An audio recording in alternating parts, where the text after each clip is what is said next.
तो चलिए बच्चों, अब मेरे हिसाब से जो है वो प्रॉब्लम मैंने रेक्टिफाई कर दी है, अब आपको दिक्कत नहीं आएगी। And I am very sorry कि आपको थोड़ी तकलीफ फील हुई होगी, है ना। मैं कंटिन्यूसली इस चीज को मॉनिटर कर रहा हूँ and I will not let this happen again, ठीक है। तो the thing which I was discussing was कि कोई भी साउंड का सोर्स जो साउंड बनाता है उससे वो साउंड यूं फैलता है चारों तरफ, है ना। एंड वो जो साउंड फैलता है उसकी जो स्पीड होगी वो सेम स्पीड होगी, that is the speed of sound, speed of sound के बराबर ही होगी, ठीक है। अब होता क्या है जब ये स्पीड ऑफ साउंड ट्रेवल कर रही है तो आपका एक लिसनर यहाँ हो सकता है, ठीक है, जिसका कान यहाँ है, एंड एक आपका लिसनर यहाँ भी हो सकता है जो पीछे की तरफ है ना। तो लिसनर तो दोनों तरफ हो सकते हैं। तो ओरिजिनल फ्रीक्वेंसी अगर इस सोर्स की एफ है, ओरिजिनल है ना, एफ ओरिजिनल, तो इसको जो सुनाई देगी वो F1 सुनाई देगी और इसको जो सुनाई देगी वो F2 सुनाई देगी। अब आप खुद सोच के देखिए, आप 200 हर्ट्ज का हॉर्न प्ले कर रहे हैं और आपके पीछे वाला जो बंदा है वो 300 हर्ट्ज सुन पा रहा है एंड आपके आगे वाला बंदा जो है वो 500 हर्ट्ज सुन पा रहा है, तो ऐसा चमत्कार कैसे हो सकता है, ठीक है। इसी को हम कहते हैं डॉपलर इफेक्ट इन साउंड वेव। डॉपलर इफेक्ट इन साउंड, यही डॉपलर इफेक्ट बच्चों लाइट में भी देखने को मिलता है। आप यकीन नहीं मानेंगे, कई बार stars red and blue colour में भी दिखाई देते हैं, उसको बोलते हैं red shift and blue shift. हालांकि लाइट वाला जो मैटर है ना, 12th क्लास में समझने में थोड़ा ज्यादा मजा आता है, क्योंकि जब तक आप लाइट को थोड़ा अच्छे तरीके से समझ चुके होते हैं, बट स्टिल हम कोशिश करेंगे कि यहाँ पे थोड़ा थोड़ा उसको देखेंगे, ठीक है। तो आखिर ये चमत्कार कैसे होता है कि जो फ्रीक्वेंसीज है आगे और पीछे वाले ऑब्जर्वर के लिए बदल जाती है, इसको हम बारी बारी से स्टडी करेंगे। तो क्या आप लोग रेडी हैं, है ना, रेडी है सब लोग? साउंड एकदम परफेक्ट आ रहा है जैसा कि मैं स्क्रीन पे देख सकता हूँ। तो चलिए स्टार्ट किया जाए। पता नहीं रिसेंटली ये दिक्कत हुई, पता नहीं कैसे हुई है। सबसे पहला केस बच्चों, है ना, एक एक करके धीमे धीमे मैं आपको ये केसेस कराऊंगा, क्योंकि डॉपलर इफेक्ट भी एक ऐसा टॉपिक है, इस पे क्वेश्चन पक्का आता है ना। और बच्चे जबरदस्ती कंफ्यूज हो जाते हैं इस टॉपिक के अंदर, क्योंकि उनको बहुत छोटी सी चीज क्लियर नहीं हो पाती कि कैसे क्या चीज बदलनी है ना। ध्यान से सुनिएगा, फॉर्मूला एक चीज आपको याद रखनी है, frequency is equal to v by lambda. ये फॉर्मूला आपको सिर्फ इतना सा ही याद रखना है। यहाँ साउंड में सबसे अच्छी बात यह है, speed is equal to distance upon time हम यूज कर रहे हैं, कंटिन्यूसली पूरे चैप्टर में चला है, कहीं कोई रुकावट नहीं आई, कहीं कोई कुछ नहीं आया। क्यों? क्योंकि एक्सेलरेशन हो ही नहीं सकता वेव के अंदर, है ना, आगे पीछे का एक्सेलरेशन कोई है ही नहीं। तो हम लोगों को कोई कांस्टेंट एक्सेलरेशन की इक्वेशन नहीं लगानी, s equal to u t plus half a d square v square u square 2s, कुछ नहीं लगाना, चुपचाप चलना है सिर्फ एक ही सादे फॉर्मूले से, ठीक है। तो वही हम लोग करेंगे। ठीक, क्लियर एकदम। तो सबसे पहले केस में केस नंबर 1 डालिए। सबसे पहला केस नंबर 1, ठीक है।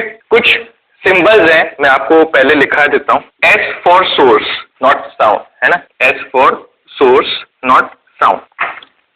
साउंड वेव्स हैं ये, ठीक है, साउंड वेव फ्रंट बोलते हैं वैसे इनको, है ना। Distance between the consecutive wave front is lambda. इस गोले और इस गोले के बीच की जो डिस्टेंस है इसी को हम क्या बोलते हैं, लैम्डा, वेवलेंथ, ठीक है। लिसनर यहाँ है ना, इसको मानते हैं अपन पिंकू, है ना, और इधर मानते हैं हम बंटी, ठीक है। तो ये बंटी का कान एंड ये पिंकू का कान, ठीक है। ध्यान से देखिए, साउंड यूं टिचिक टिचिक टिचिक ऐसे बिखर रही है। ध्यान से देखिए, साउंड यूं यूं यूं यूं फैलेगी। यार जैसे आप पानी के अंदर एक पत्थर जैसे ही डालते हैं, टिप खाता है, तो कंटिन्यूसली उससे रिपल्स निकलते हैं ना, कंटिन्यूसली उससे रिपल्स निकलते हैं ना। सेम टू सेम यहाँ पे भी वैसे ही साउंड के अंदर भी साउंड प्रोड्यूस हो रही है। यहाँ पे स्पीकर है, यहाँ पे कोई भी चीज है, उसके कारण यहाँ पे रिपल्स बनेंगे। अब वो रिपल आपको दिखाई नहीं देते क्योंकि एयर हमें दिखाई नहीं दे रही है, समझ रहे हैं बात को। वो आपको तब दिखाई दे सकती है जब आप उसमें डस्ट पार्टिकल्स डाल दें, तो आपको डस्ट ऐसे जाती हुई दिखेगी। और अक्सर ऐसा होता है, आपने देखा होगा कि स्पीकर को जब आप बहुत बड़े स्पीकर को लगा देते हैं तो आसपास अगर डस्ट पार्टिकल होता है तो डस्ट पार्टिकल भी डांस करते हैं उस स्पीकर के आसपास, तो ये पॉसिबल है। तो केस नंबर 1 में क्या है, सोर्स एंड ऑब्जर्वर बोले या लिसनर बोले, आपकी इच्छा है ना। तो source and listener both are at rest. जब ऐसी सिचुएशन होगी, एंड याद रखिएगा F इज ओरिजिनल फ्रीक्वेंसी, ठीक है, F इज ओरिजिनल फ्रीक्वेंसी।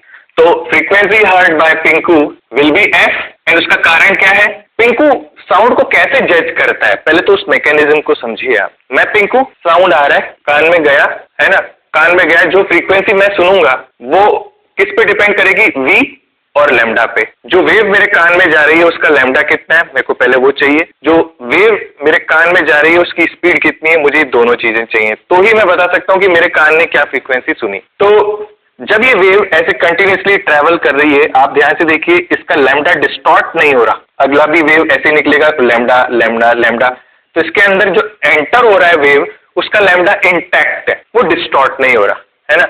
तो हेंस वी भी सेम रहेगा, क्योंकि मीडियम में मैं मान रहा हूं कोई हवा नहीं चल रही, कुछ भी हलचल नहीं है, मैं सब ये चीजें मान रहा हूं, तो speed of sound that is v remains intact. तो v भी इंटैक्ट एंड लैम्डा भी intact, where v is speed of sound. ये याद है, मैंने v को स्पीड ऑफ साउंड का सिंबल बनाया है, ठीक है। तो as v and lambda are same, frequency heard will be same for Pinku and Bunty, for Pinku and Bunty. मैं बार बार चेक कर रहा हूँ, पता है मुझे ये माइंड में बैठ गया कि कुछ भी हो सकता है इसमें कभी भी। अभी भी सही चल रहा है, चलिए बहुत अच्छी बात है। पता नहीं कैसे होने लगा है, पहले नहीं होता था कुछ भी issue. Case 2, in fact connectivity issue भी नहीं है, बहुत मिनिमल रेंज में है हम लोग। केस 2 में हम क्या करेंगे, एक किसी चीज को आगे बढ़ा देंगे, है ना, मतलब किसी में मोशन चालू कर देंगे। जैसे मैं मोशन सबसे पहले शुरू करूंगा सोर्स में, ठीक है, ध्यान से देखना। अब क्या है कि अभी तक क्या हो रहा था कि आपके जो स्फीयर्स थे बहुत बढ़िया गोल गोल शेप के बन रहे थे, क्यों? क्योंकि आपका सोर्स जो था वो रेस्ट पे था, ठीक है। अब when source starts approaching, when source starts approaching listener, है ना, अगर वो लिसनर को अप्रोच करना शुरू कर दे तो क्या होगा? तो सपोज कीजिए सोर्स है, यूं यूं यूं यूं, गोले हमारे इस तरीके के बनेंगे, गोले हमारे कुछ इस तरीके के बनेंगे कि यहाँ जो कंसेक्यूटिव डिस्टेंस है वो कम होती चली जाएगी। देखो ये मैंने थोड़ा सही नहीं बना, बट कुछ इसी तरीके का बनेगा, देखना, यूं, है ना, ये मर्ज हो जा रहे हैं ऐसे, है ना, ये यूं मर्ज हो जा रहे हैं ऐसे। अब ऐसे सिचुएशन में क्या होता है, जो कान यहाँ होगा वो कान ये लैम्डा को लिसन करेगा। अब ऐसा क्यों होता है, आप खुद सोच के देखिए कि अगर मैं किसी अनडिस्टॉर्टेड, ये अनडिस्टॉर्टेड वेव है, इसको लेके दौड़ रहा हूं, तो ऑब्वियसली एयर में दौड़ रहे हो आप, डिस्टॉर्शन तो आएगा, सिंपल सी बात है। आप एक पेपर को, पतंग का एग्जांपल ले लेते हैं, अभी रिसेंटली अपन ने पतंग देखी है। आप पतंग जब खींचते हैं तो क्या एयर के कारण डिस्टॉर्शन आता है, उसकी शेप बदलती है?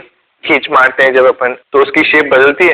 तो यार एयर में जब भी कोई चीज दौड़ेगी या कोई चीज खींची जाएगी, तेजी से भागेगी, तो डिस्टॉर्शन आएगा, तो यार डिस्टॉर्शन आता है ना। तो ये जो लैम्डा है अभी ओरिजिनल लैम्डा नहीं रहता, this lambda becomes lambda dash. अभी लैम्डा मैं कैसे निकालूंगा, ठीक है। लैम्डा बेसिकली होता क्या है, एक कंप्लीट टी टाइम पीरियड के अंदर वेव कितना आगे बढ़ी वो ये होता है, ठीक है। एक कंप्लीट टी टाइम के अंदर वेव कितना आगे बढ़ी उसी को हम लैम्डा कहते हैं। अब होने क्या वाला है, v into T, speed of sound in air into T, इतना तो ओरिजिनल लैम्डा होता ही है हमारा। तो मैं ओरिजिनल लैम्डा लिखूंगा, इस लैम्डा में से कुछ सब्ट्रैक्ट हुआ है, और वो क्या सब्ट्रैक्ट हुआ है, vs is speed of source minus vs into T. अगर आप लैम्डा की वैल्यू भी पुट करते हैं तो it will be written as vt minus vs into t. Original lambda minus, अब देखो हुआ क्या है, ये लैम्डा दो वेव फ्रंट्स के बीच की डिस्टेंस ओरिजिनली थी। हुआ क्या, ये वेव तो आपकी वही है, बट आपका सोर्स आगे बढ़ के आ गया इतना इस जगह से, क्योंकि आपका सोर्स मूव कर रहा है तो ये VST आगे मूव कर गया, तो आपकी वेवलेंथ सिर्फ और सिर्फ इतनी रह गई, लैम्डा डैश। तो lambda dash can be written as what, lambda minus this, and that is equal to lambda dash. तो जो इस पिंकू को सुनाई देगा अब देखो स्पीड ऑफ साउंड उसी मीडियम में है जिस मीडियम में पिंकू खुद खड़ा है ना, और वो मीडियम एयर है, तो frequency heard bye Pinku will be how much. अब आप निकाल सकते हो, सिर्फ और सिर्फ v बाय लैम्डा कर दो, आंसर आ जाएगा है ना, सिर्फ v बाय लैम्डा कर दो, आंसर आ जाएगा आपका, है ना। तो frequency heard bye Pinku will be v upon lambda dash. देखो v में कोई चेंज नहीं है, v में कोई चेंज नहीं है, v में कोई भी चेंज नहीं होगा, यानी कि नेचुरल जो स्पीड ऑफ साउंड है वो नहीं बदल रहा, क्योंकि उसके फैक्टर्स अलग हैं, वो हम लोग ऑलरेडी पढ़ चुके हैं। वो तभी बदलता है जब वो फैक्टर्स बदले जाएं। तो अगर आपसे कोई पूछे कि इस प्रोसेस में फ्रीक्वेंसी क्यों बदल रही है, तो आपको कहना होगा कि लैम्डा बदल रहा है इसलिए बदल रही है ना। तो I can write down v upon v minus v s into t. Now I can very easily see that f of Pinku can be written as v upon v minus vs entire bracket into 1 upon ts frequency, original frequency, and this is the answer. Important. ठीक है, language लिखना चाहे तो लिख ले. As source starts moving, wavelength gets distorted and it gets reduced to lambda dash, which is v minus vs into t. Hence frequency seems to be increased. To observer या फिर listener, जो भी लिखना चाहे, है ना, to listener. Simple as that. ठीक है, क्लियर है बात एकदम. याद रखना, जब रेस्ट पे है तो इस तरीके का बिल्कुल शानदार गोला बनेगा, बट जब मोशन में है तो वेव फ्रंट डिस्टॉर्ट हो जाती है. आप ऐसे भी सोच सकते हो यार, आपने पानी के अंदर, अगर मैं वेव की बात करता हूँ ना, तो पानी से वेव बहुत अच्छी तरह समझ में आती है. तब आप ऐसे सोचो, मैं एक बार गया था अभी अपने राजकोट में, कि कौन सा पार्क है, कोई ईश्वरिया पार्क, हाँ, है ना, वहां पे बोटिंग होती है. तो बोट में जब आप बैठते हैं ना, तो बोट में जब आप चढ़ते हैं तो बोट थोड़ा ऊपर नीचे होता है, ऑसिलेट होता है, तो बोट से वेव निकलती है. आप देख सकते हैं पानी के अंदर दिखेंगी, और उनकी वेव का जो शेप होगा ना, वो बोट की शेप के जैसा ही होगा, है ना. फिर जब आप उसी शेप, उसको पैडल मारते हो ना, आगे बढ़ते हो बोट को लेके, तो आप क्या देखोगे कि जो वेव है ना, वो भी इसी तरीके की बन रही है, ऐसे ट्रायंगल दूर जा रहे हैं. तो यार जैसे आपका मोशन होता है ना, वेव फ्रंट यानी कि वेव की फॉर्म, वेव की शेप वैसी बदल जाती है. तो जब आप स्पीड से चलोगे ना, तो यहाँ पे क्या है कि कम रह जाएगी वेवलेंथ, और यहाँ पे ज्यादा हो जाएगी. तो मैं अब नेक्स्ट केस वही करा रहा हूँ, सेम डायग्राम वापस से बनाएंगे, and this time we are talking about Bunty. ठीक है, but for Bunty wavelength appears to increase as source is moving away. तो यहाँ जितना सब्ट्रैक्ट किया वहां उतना ही प्लस करने का है बस. तो अगर बंटी का जो ये वाला हम वेव फ्रंट ले रहे हैं, इसको लैम्डा डबल डैश ले लूं मैं, तो lambda double dash can be written as lambda plus v s into t, which is v t plus v s into t, है ना. हेंस फ्रीक्वेंसी डबल डैश या फिर frequency of Bunty can be written as v upon lambda double dash, यानी कि v upon v plus v s into t, यानी कि v upon v plus v s into f, ऐसे. तो this can be the frequency of Bunty. ठीक है, now you can easily understand, जो बंटी है, अगर मैं बंटी हूँ और मेरा कान यहाँ है, तो बंटी के पास जो साउंड आ रहा है वो अब बड़े बड़े गैप का आ रहा है, यानी कि पहला साउंड और अगला साउंड, यानी कि पहली वेव और दूसरी वेव के बीच में इतना बड़ा गैप है, तो उसको लैम्डा बड़ा सुनाई दे रहा है, पीछे है क्योंकि वो, है ना.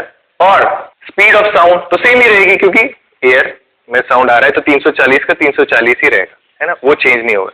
तो ऊपर वाला फैक्टर अनचेंज, नीचे वाला फैक्टर चेंज्ड. तो याद रखें, जब भी सोर्स चलेगा, है ना, ये ट्रिक है इसकी, जब सोर्स चलेगा तब वेवलेंथ डिस्टॉर्ट होगी, ये याद रखिएगा, है ना. लिसनर के पास आएगा तो लैम्डा विल डिक्रीज, लिसनर से दूर जाएगा तो लैम्डा विल इंक्रीज. कहीं फील करने में दिक्कत है, जस्ट मुझे बताइएगा. अच्छा, एग्जाम्पल की अगर मैं बात करूं, मैं एक रेलवे प्लेटफॉर्म की बात कर रहा था कुछ देर पहले आपसे.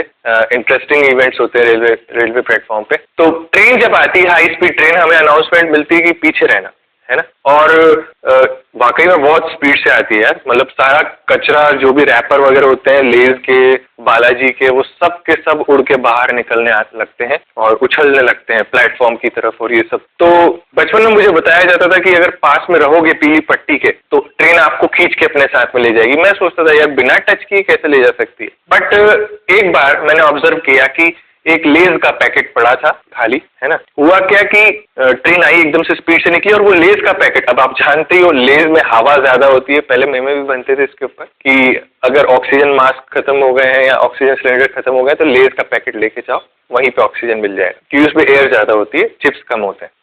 ठीक है, तो हुआ क्या, वो रैपर पड़ा था वहां पे. ट्रेन आई स्पीड से, तो उस ट्रेन ने वाकई में रैपर अंदर खींच लिया और ट्रेन के साथ में रैपर चला गया. मैं सोचता था सही बोलते हैं, अपन तो ट्रायल नहीं ले सकते, क्योंकि वो एक्सपेरिमेंट फिर लास्ट एक्सपेरिमेंट होगा हमारा. तो इसीलिए क्या है कि वो चीज तो क्या समझ में आई, बट अक्सर क्या होता था ऐसे टाइम पे, जो इंजन में अपना ड्राइवर है ट्रेन का, है ना, वो हॉर्न मारता हुआ निकलता था, तो ऐसे आवाज आती थी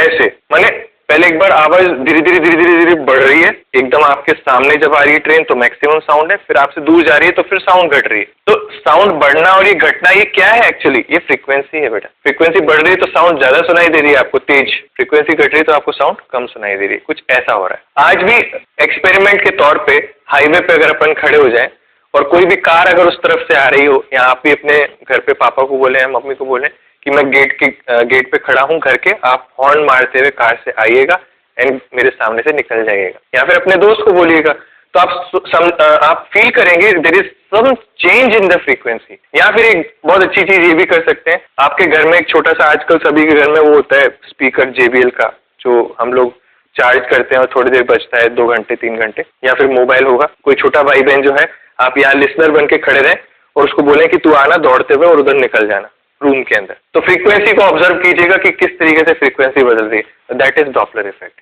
इसी को डॉपलर इफेक्ट कहा जाता है। ठीक है, तो कुछ कुछ फील करने की कोशिश करिएगा, है ना, क्योंकि ये चीज याद नहीं रह पाती। मैं सही बता रहा हूँ, बच्चों को सबसे ज्यादा दिक्कत जो यहाँ आती है ना, अभी तो मैंने सिर्फ 2 ही फॉर्मूले बनाए हैं, इसके अभी खूब सारे फॉर्मूले बनेंगे और आप इतना कंफ्यूज रहेंगे ना कि कहाँ माइनस का साइन था, कहाँ प्लस का था। उसको सिर्फ और सिर्फ याद रखने का एक ही तरीका है, ये कहाँ पतला हो जा रहा है वेव फ्रंट और कहाँ पे मोटा हो जा रहा है। ये अगर एक बार मन में बैठ गया ना कि क्यों पतला हो रहा है, क्यों गैप घट रहा है, क्यों बढ़ रहा है, तो आपको साइन याद करने की कभी लाइफ में जरूरत नहीं पड़ेगी और आप 12th कंप्लीट होने तक विदाउट रिवीजन भी इसको याद रख पाओगे। सिर्फ इतनी सी मेहनत आपको आज की डेट में करनी है। ठीक है, फिर आता है हम नेक्स्ट पार्ट पे, यानी कि केस नंबर 3 पे। जहां पे भी लगे, इधर भी जैसे मैंने यहाँ लिखवाया था, अपनी लैंग्वेज में जो है स्टेटमेंट ऐड कर देना बेटा, है ना, कहीं भी हेजिटेशन नहीं करना है, कहीं भी कंजूसी नहीं करनी है, स्टेटमेंट ऐड कर देना जहां लगे। चलिए देखें, केस 2 में हम लोग क्या करने वाले हैं, सोर्स को चुपचाप बैठाएंगे एंड बंटी को बोलेंगे और पिंटू को बोलेंगे कि दौड़ते हुए आओ। ठीक है, तो सोर्स बहुत सुंदर से वेव बनाएगा, वही पुराने जैसे केस नंबर 1 में थे, दोनों तरफ लैम्डा, नो डिस्टॉर्शन। तो पक्की बात है, सोर्स किस पे है, सोर्स इज एट रेस्ट। आपको वेव फॉर्म देखते ही पता चल जाएगा, लैम्डा लैम्डा नो डिस्टॉर्शन, तो सोर्स चुपचाप बैठा है। बट अब क्या होगा, इधर से जो पिंकू है वो दौड़ते हुए इसके पास आएगा, है ना, पिंकू, है ना, और बंटी जो है वो दौड़ के दूर जाएगा। ठीक है, दोनों को एक अलग अलग काम दिया है, पिंकू पास आ रहा है, बंटी दूर जा रहा है, दोनों को अलग अलग काम देते हैं। ठीक है, समझ रहे बात को? अब बताना है कि क्या फ्रीक्वेंसी जो है ये दोनों सुनेंगे, ये बताना। चलिए कोशिश कीजिए, कर सकते हैं आप, कोशिश करके देखिए। अच्छा, इस बार ये तो दिख रहा है, पिंकू के कान में जो आवाज जाएगी, है ना, उसका लैम्डा तो कांस्टेंट है, ये तो दिख ही रहा होगा। तो इस बार क्या बदलेगा ये सोचिए, चलिए इतना ही सोच लीजिए बस। इस बार क्या चीज बदलनी चाहिए आपके अनुसार, कुछ सोच के देखिए। अच्छा, रिलेटिव स्पीड जानते हैं, रिलेटिव वेलोसिटी, मुझे पता है आपको बहुत खौफ है इस नाम से, रिलेटिव से, बट क्या रिलेटिव के बारे में बात करें, है ना, तो चलिए बात करते हैं रिलेटिव के बारे में। ठीक है, सुनिएगा ध्यान से। रिलेटिव के अगर बारे में बात की जाए तो अपन ऐसा सोचेंगे कि अगर मैं मान लेता हूं पिंकू एक लिसनर है ना, पिंकू एक लिसनर है जो दौड़ता हुआ उस सोर्स की तरफ आ रहा है जो साउंड प्रोड्यूस कर रहा है। यानी कि कुछ ऐसा है कि आप कार में बैठे हैं एंड आप कालावाड़ रोड पे आगे चल रहे हैं, सीधे सीधे चलते जा रहे हैं, कॉस्मोप्लेक्स के अंदर कोई बड़ी फंक्शन चल रहा है या पार्टी चल रही है, आप उस जगह को जैसे ही क्रॉस करते हैं, कॉस्मो के सामने आते हैं, साउंड मैक्सिमम सुनाई देती है, फिर उसके बाद घटती चली जाती है। तो अगर आप ऑब्जर्व करके भी थोड़ा सा सोच पाए तो मैं ये कह सकता हूँ, पिंकू जो नजदीक आ रहा है ना उसको साउंड ज्यादा सुनाई देगी और जो बंटी दूर जा रहा है ना उसको साउंड कम सुनाई देगी। चलो इतना तो मैं तजुर्बे से बता सकता हूँ, आप घर पे एक्सपेरिमेंट कर लो, आप कुछ भी कर लो, इतना तो आप तजुर्बे से बता सकते हो। इससे पिछले वाले केसेस में भी आप एक्सपेरिमेंट कर करके तजुर्बे से इतना तो बता ही सकते हो, हमेशा बता सकते हो। तो अगर आप इतना बता सकते हो तो आपको इतना तो पता चलना चाहिए कि इस बार डिनोमिनेटर में कोई टर्म नहीं आएगी, इस बार न्यूमरेटर में ऊपर की तरफ कोई टर्म रहनी चाहिए। तो इतना तो सोच ही सकते हो आप। अब इतना सोच लिया तो थोड़ा और आगे सोचो, ध्यान से सोचो। जो वेव आगे बढ़ रही है पिंकू की तरफ, उस वेव की स्पीड है स्पीड ऑफ साउंड, यानी कि v। वो इधर भी बढ़ रही है और वो इधर भी बढ़ रही है, वो इधर भी बढ़ रही है और वो इधर भी बढ़ रही है, क्योंकि दोनों तरफ वो सेम स्पीड से जाएगी। वेव जब मैं बना रहा हूं, मैं बोल रहा हूं, दोनों तरफ सेम स्पीड से जाएगी। यार जब क्लास में बैठते थे आप तो ऐसा थोड़ा ना होता था कि पहली बेंच के बच्चे को जल्दी सुनाई देगा और आखिरी बेंच के बच्चे को लेट सुनाई देगा। इतना डिफरेंस थोड़ा ना आता है साउंड के केस, सबको बराबर सुनाई देता है। क्यों? क्योंकि हमने सराउंड साउंड सिस्टम लगाया हुआ है, एकदम ऊपर से चारों तरफ से, जो कोई सो भी रहा हो तो हुड़ुक खड़ा हो जाता है एकदम बिल्कुल। हाँ कि ना? मानते कि नहीं मानते? हालांकि अपन सोने नहीं देते किसी बच्चे को, ठीक है, माहौल इस तरीके का ही बनाए रखते हैं। अब देखो तो पिंकू आ रहा है दौड़ते हुए, एकदम तेजी से दौड़ते हुए आ रहा है, ठीक है, और मेरी पता है कोशिश यही रहती है कि भले अपनी रिकॉर्डिंग क्लास भी हो कैसी भी हो, मैं ऐसी फील करता हूँ कि आप सब मेरे सामने बैठे और मैं बिल्कुल उसी एनर्जी के साथ में पढ़ाता हूँ जैसा मैं पहले ऑफलाइन में भी कराता था। आपको ये फील होता भी होगा, है ना? तो ठीक, अब ध्यान से देखिए, साउंड आ रही है उस तरफ से और पिंकू दौड़ रहा है इस तरफ से। क्या इन दोनों की रिलेटिव स्पीड हाई हो जाएगी? ध्यान से देखिए, ध्यान से सोचिएगा। पिंकू मैं हूं, है ना, साउंड वहां से आ रही है और मैं साउंड के पास जा रहा हूं यूं, तो क्या मैं अपने कान के अंदर और ज्यादा साउंड गिरवा रहा हूं साउंड के पास जाके कि और ज्यादा गिरो और ज्यादा गिरो?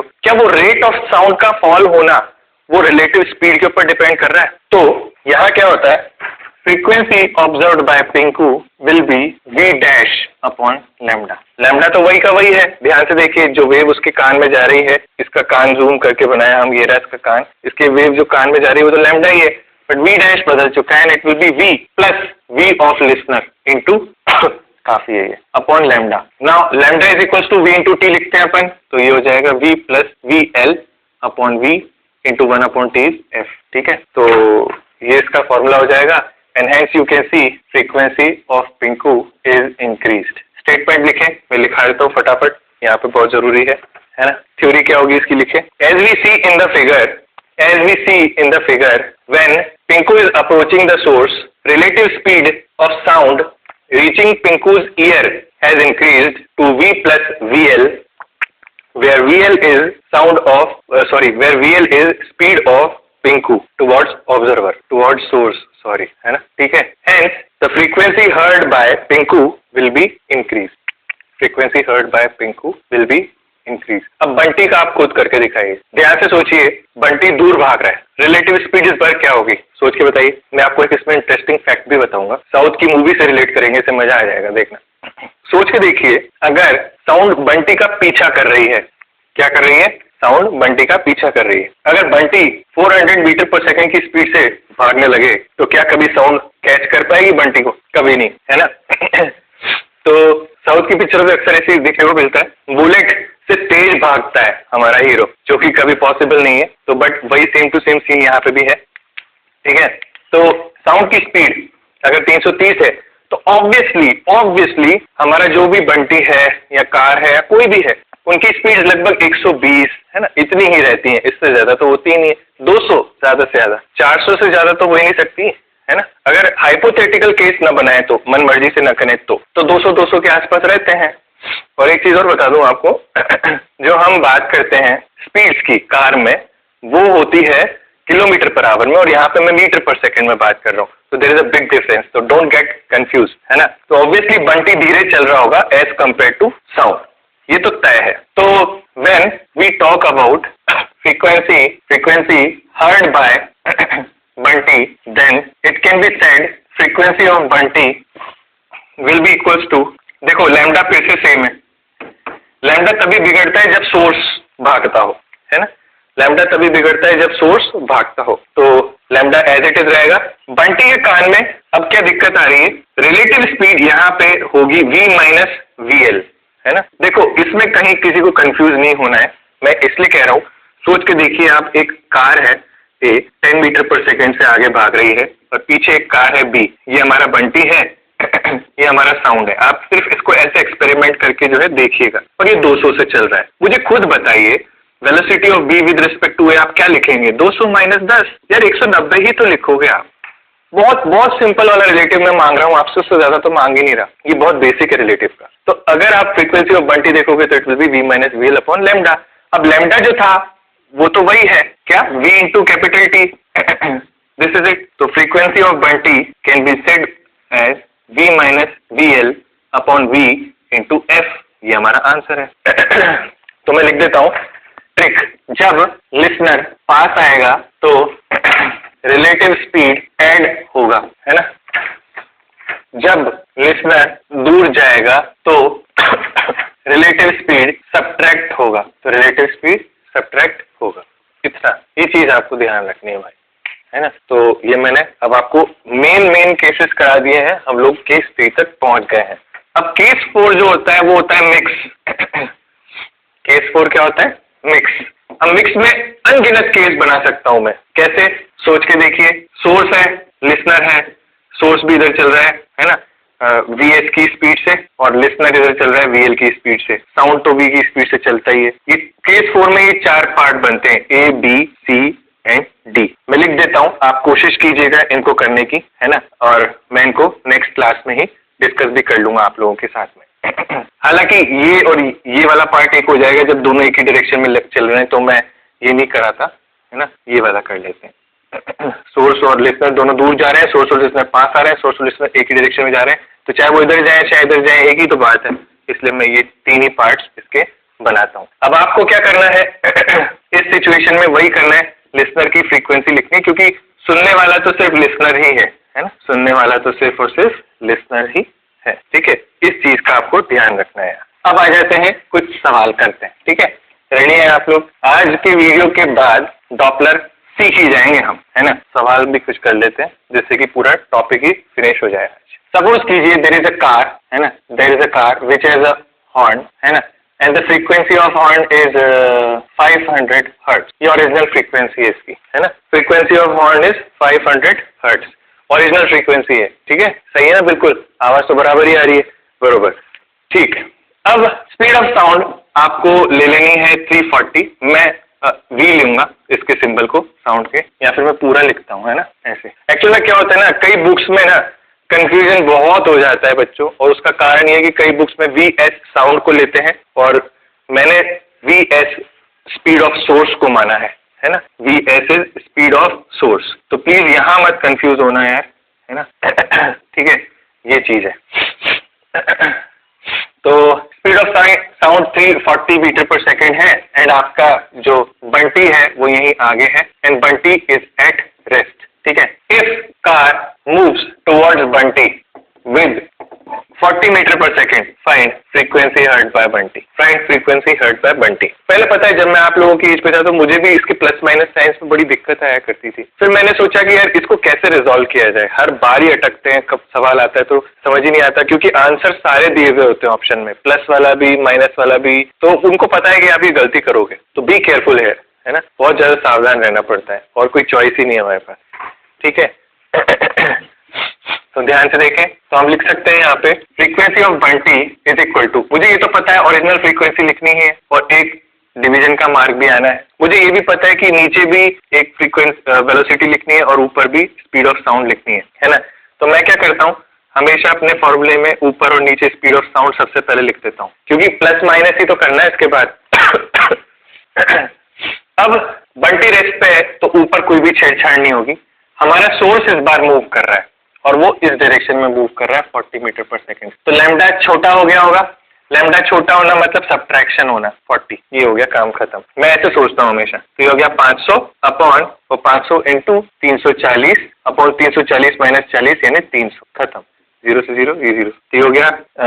जो भी आंसर है इसका मेरे को दिख रहा है साफ साफ, 3 1 जा 3, 3 1 जा 3, 3.33, है ना, ऐसे ही आएगा। तो अगर इसको मल्टीप्लाई कर दें तो 565 पॉइंट समथिंग हर्ट्ज। पहली बात तो ये देखिए क्या फ्रीक्वेंसी बढ़ी नहीं बढ़ी, 500 से 565 हो गई, बड़ी है यार, है ना। अब अगर बढ़ गई है तो मैं आपसे पूछ सकता हूँ percentage increase in the frequency, clear है बात। अगर फ्रीक्वेंसी बढ़ गई तो मैं आपसे पूछ सकता हूँ percentage increase in the frequency, तुरंत इसी चीज को होमवर्क में कर लीजिएगा, ये आपका काम। मैं बार बार जो है ये परसेंटेज चेंज करने वाला सिस्टम नहीं कराऊंगा आपको, बट याद रहे ये पूछ सकता है वो आप कितना बढ़ा, कितना परसेंटेज बढ़ा, है ना। तो परसेंटेज चेंज का फॉर्मूला आप जानते ही हो, है ना, पहले से ही जानते हो। Percentage change is what, frequency new minus frequency old upon frequency old into 100, यही हमारा क्वेश्चन है। ठीक है, अब इसी के बाद क्वेश्चन का डेटा सेम रहने देना बच्चे, है ना।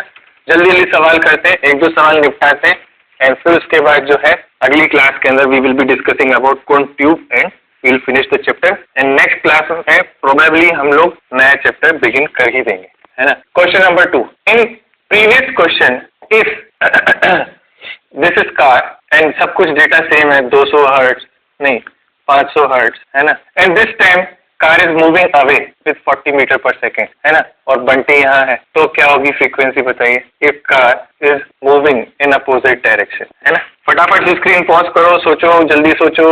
मैंने सोच लिया है, मैं आंसर लिख रहा हूँ डायरेक्ट। 500, 340 ऊपर एज इट इज रहेगा, 340 प्लस 40 नीचे, क्योंकि जब दूर जाता है तो यहाँ का वेवलेंथ बड़ा हो जाता है, तो प्लस होना चाहिए। Obviously this time frequency will be different. Question number 3. If car in question 1 is at rest and Bunty approaches it with 40 meter per second, then frequency heard by Bunty will be. अब ध्यान से देखिए, listener खुद दौड़ के आ रहा है car के पास, तो frequency heard bye Bunty will be, सबसे पहले तो एफ लिखना होता है, ब्रैकेट लगाना होता है, ऊपर बी और बी लिख देंगे। अब जब लिसनर दौड़ के आ रहा है और आपका सोर्स रेस्ट पे है, तो नीचे वाली टर्म चेंज नहीं होती, तो it will be v plus 40, ऊपर की तरफ प्लस होगा क्योंकि वो पास में आ रहा है, दौड़ते हुए आ रहा है। दो ऑब्जेक्ट जब आमने सामने एक दूसरे के नजदीक आ रहे होते हैं, एक दूसरे की तरफ ही मूव कर रहे होते हैं, तो रिलेटिव स्पीड जुड़ती है, तो ये ऊपर प्लस हो गया। सिमिलरली इसका फोर्थ क्वेश्चन वो आप अपने आप बना सकते हैं, समझ गए होंगे क्या करना है। If Bunty is running away from the car, तो फ्रीक्वेंसी क्या होगी, है ना। समझ गए होंगे क्या बनाना है क्वेश्चन, है ना। Question number 4, if in question 3 car is at rest and Bunty runs away from car runs away from car with 40 meter per second, है ना, find frequency heard by Bunty। या दूर जाएगा तो आपको पता है ऊपर रिलेटिवली सब्ट्रैक्शन का साइन आता है, क्योंकि दोनों सेम डायरेक्शन में जा रहे हैं। सोच के देखो, सोचो, आपका कार ये रहा, है ना, आपका कार ये रहा, कार साउंड ही भेज रहा है आपके पास 340 की स्पीड से, बंटी खुद भाग रहा है इधर, है ना, बंटी खुद भाग रहा है इधर, है ना, और बंटी की स्पीड 40 की है। अब ड्राइंग बना लेना, जब कभी भी आप फंसो ड्राइंग बना लेना। फ्रीक्वेंसी इसी इंसान की बतानी है, तो frequency of Bunty will be how much, it will B ऐसे, तो ऊपर हो जाएगा 300 अपॉन 340 इंटू 500, ये आंसर है हमारा। खत्म, आई बात समझ में क्या? ठीक है, तो this is how we have to do questions. ठीक है, नेक्स्ट क्लास में एक केस और है डॉपलर का, वो भी मैं आपको कराऊंगा, है ना, and then we will begin with the Kundt's tube. ठीक है, आई होप कि आज के वीडियो में मैंने पूरा ऑडियो का ध्यान रखा होगा, and I am really sorry for the first half part, है ना बच्चों, 20 मिनट के लिए दिक्कत हुई, please try to get that, है ना। Thank you very much for your support. Radhe Radhe. Hello Radhe Radhe बच्चों। चलिए, जैसा कि मैंने आपसे प्रॉमिस किया था कि हम लोग केस 4 के सारे तीनों पार्ट्स करेंगे, तो वी आर रेडी है। आप लोगों ने अटेम्प्ट कर लिया होगा, let's cross check and examine. Hello audible, perfect एकदम। चलिए देखें, तो जैसा कि हम देख सकते हैं यहाँ पे, when source and listener they both are moving in the same direction. ठीक है, तो याद रखिएगा फ्रीक्वेंसी हमेशा लिसनर की ही निकालनी है, तो frequency of listener is equal to original frequency source produce करता है s, this is listener, and f l हमें कैलकुलेट करना था। सबसे पहले ओरिजिनल फ्रीक्वेंसी लिखिए, ब्रैकेट बनाइए, एक पार्टीशन कीजिए, ऊपर v और v रखिए, where v is speed of sound, where v is speed of sound, ये हमें पता है। ठीक है, ध्यान से देखिए, जब ये पास आ रहा है लिसनर के, है ना, तो यहाँ पे वेवलेंथ छोटी होगी, तो v माइनस वी एस। ऊपर ध्यान से देखिए, दोनों सेम डायरेक्शन में मूव कर रहे हैं। अब स्पीड ऑफ साउंड भी इसी डायरेक्शन में चल रही है, लिसनर भी इसी डायरेक्शन में चल रहा है, तो लिसनर और स्पीड ऑफ साउंड के बीच पे relative velocity v minus V L होगा, इसीलिए ऊपर भी माइनस। ये कंप्लीट हो गया, अपना आंसर है ये। यानी दोनों चीजें अगर एक साथ होंगी, ये भी होगा, तो दोनों के इफेक्ट्स एक साथ लिखने होंगे। इधर देखिए, f l is equal to f bracket partition v और v, मैं हमेशा ये पहले लिख देता हूँ। अब स्पीड ऑफ साउंड यूं आ रही है, लिसनर यूं आ रहा है ना, यूं, तो relative plus speed of sound यहाँ जा रही है, सोर्स भी यही मूव कर रहा है ना, तो v माइनस वी एस, यानी कि पहले वाले और इस वाले में कोई फर्क नहीं, डिनोमिनेटर में ध्यान से देखें तो सेम। ठीक है, यहाँ एफ एल, एफ लगाया, ब्रैकेट पार्टीशन वी, सबसे पहले लिख देंगे। सोर्स दूर जा रहा है, यहाँ बैंडविड्थ वेवलेंथ मोटा होगा, तो v प्लस वी एस, दूर जा रहा है, स्पीड ऑफ साउंड इसी डायरेक्शन में जा रहा है, वी एल इसी डायरेक्शन में जा रहा है, रिलेटिव में माइनस आएगा, माइनस वी। खत्म, क्रॉस चेक करें, दोबारा सोचे, स्क्रीन फ्रीज कर ले और सोचे एंड आगे बढ़े। ध्यान से देखिए, case 5, if wind is present, suppose करिए अगर विंड प्रेजेंट हो, है ना, और विंड सपोर्ट करे, साउंड को। तो हम लोगों ने ऑलरेडी एक इफेक्ट पढ़ा था, लास्ट इफेक्ट था ये। लास्ट इफेक्ट ये कहता है कि अगर speed of wind and speed of sound are both in the same direction, then definitely they will be added, है ना। तो if wind supports sound, then V plus VW must be kept in place of V। जिस जगह पे हम V substitute कर रहे हैं यहाँ पे आप V plus VW लिख सकते, ठीक है। If wind opposes sound, अगर wind oppose करता है sound को, then we will keep V minus VW in place of V, simple as that, ठीक है। तो V minus VW लिखना है in place of V and इसी जगह पे V प्लस VW लिखना है, ठीक है। इतना सा काम आपको करना है। तो बहुत छोटा सा इफेक्ट है। If wind is present, if the medium is moving, then we have to take care in this regard, ठीक है। Now the next thing is Doppler effect in reflection. बच्चों आप लोगों को जूनियर क्लासेस के अंदर बताया गया था कि इको भी कुछ होता है ना। इको कई बार जब कोई परफॉर्मेंस देता है सिंगर तो वो कहता है इको नहीं आ रहा, बेस नहीं आ रहा, ट्रिबल नहीं आ रहा, है ना। ये सारी चीजें वो लोग यूज करते हैं। तो साउंड के इंटीग्रल पार्ट्स होते हैं। जब जब साउंड आता है तो उसके कुछ कैरेक्टरिस्टिक्स होते हैं जिनको हम लोगों ने पढ़ा है, क्वालिटी, लाउडनेस, है ना, फ्रीक्वेंसी, पिच, सब कुछ। तो हालांकि इतना डिटेल में हम नहीं जाना चाहते क्योंकि हम अकॉस्टिक्स एक इंजीनियरिंग की ब्रांच है जिसमें आपको साउंड के बारे में फुल डिटेल बताया जाता है। इनफैक्ट अगर मैं आपसे बात करूं तो आप लोगों ने ये भी पढ़ रखा होगा कि कर्टन, जैसे आप लोग कभी नए घर में गए हो किसी नए फ्लैट में गए हो तो जब आप अपना नाम लेते हैं वहां पे तो वो आवाज गूंजती होगी वहां। आपने नोटिस किया होगा कि जब भी आप कभी ऐसा कुछ करते हैं तो आपकी आवाज वहां गूंजती है, इको आता है ना। तो इको आने का मतलब समझ पा रहे हैं? इसका मतलब साउंड रिफ्लेक्ट हो रही है वॉल्स के थ्रू एंड वापस आपके कान में आ रही है and you are listening it 1 time, 2 time, 3 time and इसी को रिवर्बरेशन कहते हैं ना। साउंड के इको को रिड्यूस करना है अगर, तो हम लोग क्या करते हैं, साउंड एब्जॉर्बर्स लगाते हैं। तो साउंड एब्जॉर्बर्स क्या होते हैं, जैसे कर्टन हो गया, लकड़ी का कोई सामान हो गया, है ना, which can absorb sound and which can damp the wave form, है ना, डैम्प कर दे जो ऑसिलेशन को। तो वो लकड़ी का सामान हो सकता है, it can be carpet, it can be कोई गद्दा, कोई चादर जो कमरे में हम बिछाते हैं बिस्तर पे, all other things they are acting as a sound absorber. तो जब आपके फ्लैट में ये सब सेट हो जाता है, सोफा वगैरह सब कुछ, then it doesn't produces echo. But जब सिर्फ वॉल्स होती हैं then it does produces echo. ये आपने ऑब्जर्व किया होगा व्हेन योर घर इज जस्ट फ्रेश कंस्ट्रक्टेड, तो आप लोग जब अंदर एंटर हुए होंगे there must be some echo, है ना। तो वो इको आपने ऑब्जर्व किया होगा, ठीक है। तो अब सेम वही बात करेंगे हम यहाँ पे। बात सिर्फ इतनी है कि अगर ये कार है ना, इस कार की फ्रीक्वेंसी f है and this car is at rest right now, है ना। तो कार एट रेस्ट, ठीक, केस नंबर 1 मतलब ए पार्ट, 6th पार्ट का, ठीक है। कार एट रेस्ट है, कार ने अपना सिग्नल भेजा, यूं वेव फॉर्म जा रही है कार की, रेस्ट पे तो ये लैम्डा तो लैम्डा ही रहेगा, इसमें कोई दिक्कत आएगी ही नहीं, है ना।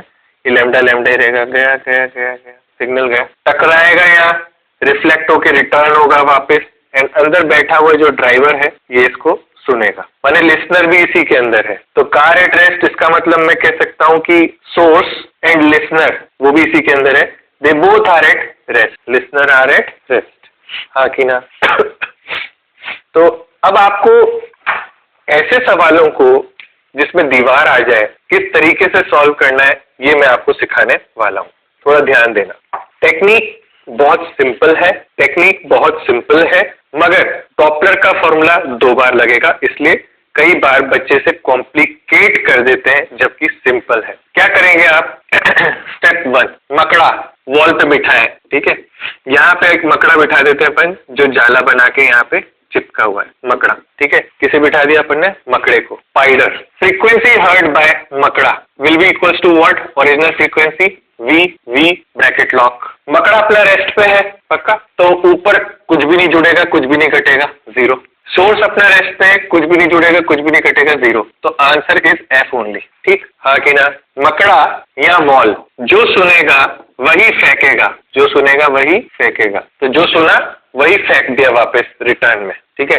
तो जो सुना वही दोबारा से फेंक दिया, ठीक है। तो अगर फेंका तो जो लिसनर है जो अंदर बैठा है, ये लिसनर अंदर बैठा है इस बार हमने ड्राइवर सीट पे, तो जो लिसनर है और जो फेंकी हुई साउंड है वो यही है, क्योंकि और मैं मगर यहाँ पे मकड़ा लिखूंगा तो जो मकड़े ने सुना ना वही साउंड लिसनर के लिए ओरिजिनल साउंड है जो मकड़े ने सुना, ना कि वो साउंड जो कार ने प्रोड्यूस की। आप कार के अंदर हो, है ना, तो अगर शीशा चढ़ा हुआ है ना, तो आपके पास जो साउंड आएगी वो रिफ्लेक्टेड आएगी, ऐसा हम सोच रहे हैं। हालांकि सेम टाइम पे आपको भी सुनाई दे जाती है, बट हम ऐसा मान रहे हैं कि हम लोग सिर्फ रिफ्लेक्टेड वाली के ही बारे में बात कर रहे हैं। तो आपको वैसे ओरिजिनल एफ सुनाई देगी, है ना, क्योंकि अगर आपने शीशा खोल रखा है तो आपको हॉर्न की आवाज इंस्टेंटली सुनाई दे जाएगी, but there will be some sounds which will be coming after reflection. तो उनमें क्या फर्क है, उनकी फ्रीक्वेंसी क्या है, वो अब हम पढ़ रहे हैं। तो लिसनर की फ्रीक्वेंसी में मकड़े वाली फ्रीक्वेंसी आपको यहाँ पे रखनी है, या फिर वो वाली फ्रीक्वेंसी रखनी है जो वॉल तक पहुंची है और वॉल से टकरा के वापस आ रही है ना। तो इसीलिए मैं इसको ऐसे भी लिख सकता हूँ, this is frequency heard by मकड़ा या फिर frequency heard bye wall. Bracket lock, है ना। फिर से वी ऑब्जर्वर यानी कि वॉल नहीं चल रहा, सोर्स नहीं चल रहा, cancel cancel, answer is F only, क्योंकि मकड़ा भी फ्रीक्वेंसी एफ ही बना रहा है। तो कह सकते हैं कि this is the original frequency which will be heard, this is the original frequency which will be heard. ये ओरिजिनल फ्रीक्वेंसी जो कि सुनाई देगी। Next part B.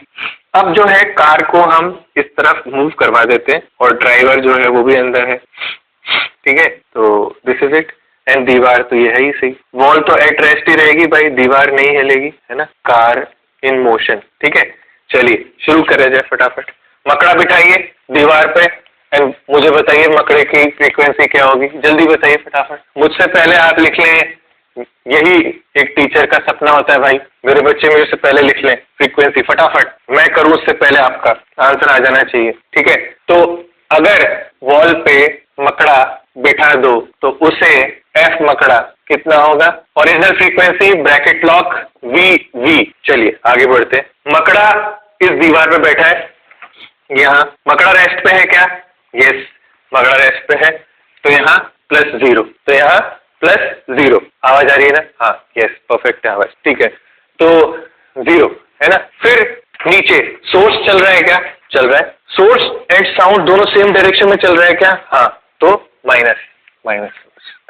ये वो आवाज है जो मकड़ा सुन पा रहा है। तो frequency of reflected sound will be same of that of मकड़ा and it will be f into v upon v minus v, ये आंसर है ना। And it is equal to f मकड़ा। मकड़ा वही थ्रो करेगा, रिफ्लेक्ट करेगा जो वो सुन पा रहा है। मैं आपको वही चीज बता सकता हूँ जो मुझे पता है, जो नहीं पता मैं उसमें कहूंगा कि यार ये मुझे नहीं पता, आप कुछ ढूंढ लो, हाँ कि ना। मुझे न्यारी डैम का एड्रेस पता है, मैं आपको बता सकता हूँ, जो नहीं पता मैं कैसे बताऊं, है ना। तो जो चीजें पता है वही मैं री-एमिट या रिफ्लेक्ट कर सकता हूँ, ठीक है, ऐसा है। तो अब जो साउंड आ रही है दीवार से, ध्यान से सुनना, ये साउंड दीवार से आ रही है और आप इस कार के अंदर बैठे हैं, है ना, आप इस कार के अंदर बैठे हैं यहाँ।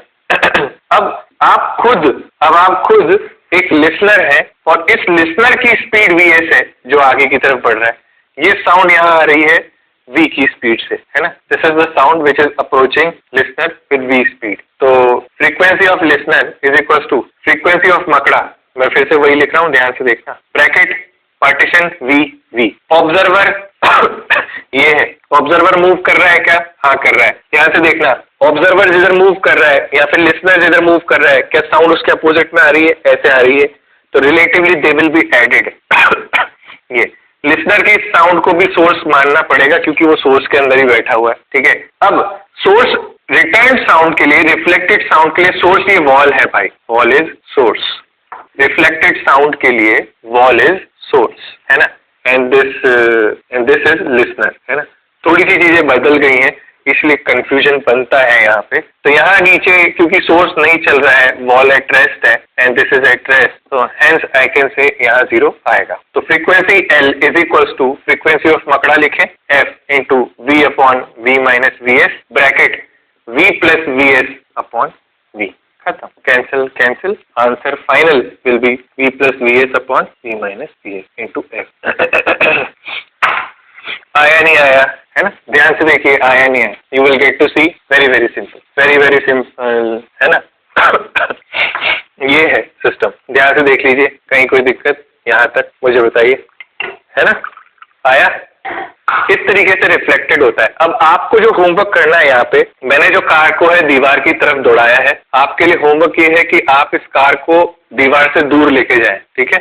तो होमवर्क सिंपल है आपके लिए। कौन सा पार्ट है? बी पार्ट है। सी पार्ट ये होमवर्क बना लेते हैं आपका। ये वॉल है आपकी, जो कार हमारे पास है, ऑब्जर्वर यहाँ भगा रहा है गाड़ी को, दूर ले जा रहा है वॉल से। अगेन वॉल एट रेस्ट है, दीवार को तो हम चला नहीं सकते भाई, है ना, बट फ्रीक्वेंसी जो प्रोड्यूस की है ओरिजिनल वो एफ है। आपको ये बताना है frequency heard bye driver will be, ठीक है। तो आप ध्यान से समझ पा रहे होंगे इन सारे सवालों में मैंने आपको वेरिएबल के साथ में क्वेश्चन कराए हैं, है ना। मैंने डेटा नहीं यूज किया है, मैंने स्पीड यूज नहीं की है 340 330 मीटर पर सेकेंड, बट मैंने केसेस के फॉर्म में आपको सारे सवाल कराए हैं। उसका मेन कारण ये है कि मैं आपको ये फील करा सकूं कि ये प्लस माइनस क्यों हो रहा है ना। ये बहुत जरूरी है, इसके बाद आप सारे सवाल कर पाएंगे, है ना। I am damn sure about it. तो frequency heard by the driver ये आपको करना है और ये आप करिएगा। मैं आप पे छोड़ रहा हूँ क्योंकि कुछ और भी अच्छी चीजें हैं जो मैं आपको यहाँ पे सिखाने वाला हूँ, है ना। और मुझे पूरा यकीन है ये तो आप कर ही पाओगे। नहीं कर पाते हैं, बाय चांस किसी को तकलीफ आती है तो बेटा मैसेज किया करो, है ना, और पूछा करो, है ना। ओके, नेक्स्ट क्वेश्चन करें एक।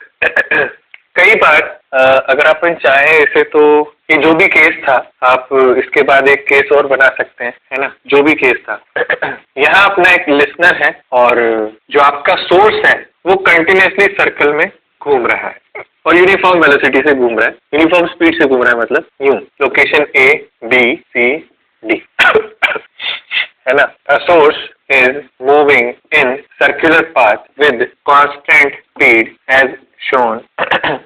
If there is a listener far away, find frequency heard by him when source is at A, B, C, D. ठीक है, आपको ये मान लेना है कि the distance is very very large, है ना। इन दोनों के बीच में distance is very very large, क्योंकि थोड़ा सा फर्क पड़ता है एक फैक्टर का जो मैं थोड़ी देर बाद डिस्कस करूंगा आपके साथ। चलिए उसको केस नेक्स्ट केस बना लेंगे, बट केस का नंबर थोड़ा ध्यान रखिएगा, मुझसे मिस हो गया है ठीक है, मेरे ख्याल से 6 होगा, जो भी है मतलब आप डाल लीजिएगा, ठीक है। रेडी है? अगर आप कर पा रहे हैं तो बहुत अच्छी बात है ना। एक बार ट्राई जरूर कीजिएगा, फिर उसके बाद भले ही मेरे ऊपर छोड़ दीजिएगा, वी विल डू है ना। सुनिए करते हैं। एट ए, जब सोर्स ए पे है ना, जब सोर्स ए पे है, अब ओरिजिनल फ्रीक्वेंसी आप यहाँ पे जो है ओरिजिनल फ्रीक्वेंसी इसको आप एफ नॉट मान लीजिए, ठीक है ना। एट ए जो है frequency heard bye listener will be f not, याद रखिएगा ये चीज काम की है ना। ऐसा इसलिए है क्योंकि लिसनर आपका यहाँ है एंड सोर्स आपका परपेंडिकुलरली यू मूव कर रहा है ना। तो इस डायरेक्शन में इसको कहा जाता है लाइन ऑफ मोशन इसको कहा जाता है लाइन ऑफ मोशन। अगर लाइन ऑफ मोशन पे अगर आपका लिसनर नहीं है, एकदम उसके परपेंडिकुलर कहीं लोकेशन पे है, ठीक है, तो आपको फ्रीक्वेंसी ओरिजिनल ही सुनाई देगी। तो एट ए एंड एट सी मेरा आंसर सेम रहेगा, क्योंकि दोनों ही वक्त पे ये एक बार तो ऊपर जा रहा है, एक बार नीचे जा रहा है, यानी कि they are both having perpendicular line of motion. But इसका मैं अभी आगे एक्सप्लेनेशन दूंगा और डिटेल में, थोड़ा सा रुक के सोचना। अगर मैं बात करूं एट बी की, तो बी पे जो सिनेरियो है वो कुछ इस तरीके का है, लिसनर यहाँ है एंड आपका जो सोर्स है वो दूर जा रहा है ना, आपका जो सोर्स है वो दूर जा रहा है। तो अब ये आसान है अपने लिए, तो f l will be f not bracket v v, listener rest पे है तो ऊपर तो 0 रहेगा, नीचे v प्लस वी एस। आप सोच के देख लीजिए, कंपेयर कर लीजिए, ये आपको ऑलरेडी पता है। एट डी, यहाँ लिसनर यहाँ है, सोर्स यहाँ है एंड वी एस ये पास आ रहा है, and f l will be equal to f not v plus, ऊपर तो 0 ही रहेगा, नीचे v माइनस वी एस, खत्म, फिनिश ध्यान से देखिए, कहीं कोई दिक्कत है बताइए फटाफट, आई बात समझ में? तो इस तरीके से इसे किया जा सकता है। अब जैसे एक और सवाल है मेरे पास, किसी के पास, आप चाहें तो उसे नेक्स्ट केस बना लें, जो भी है ये केस, है ना। एक गाड़ी अपनी यहाँ है, ये इधर B2 से मूव कर रही है, और एक गाड़ी आपकी यहाँ है जो B1 से मूव कर रही है, और at an instant the angle between these two गाड़ीज इज थीटा, ठीक है, एंगल बिटवीन दीज टू गाड़ीज is theta, this is car A, this is car B. ये सिचुएशन है आपके पास, ठीक है। क्वेश्चन क्या है मैं बता देता हूँ आपको, लिख लेते हैं फटाफट। ठीक है। Consider the situation shown in the figure, लिखते जाओ फटाफट। Two cars A and B are moving on a perpendicular roads with speeds V1 and V2. If car 1 या फिर if car A blows a horn of frequency F0, original frequency है, ठीक है, and emits the sound in all direction as we know, then find out the frequency,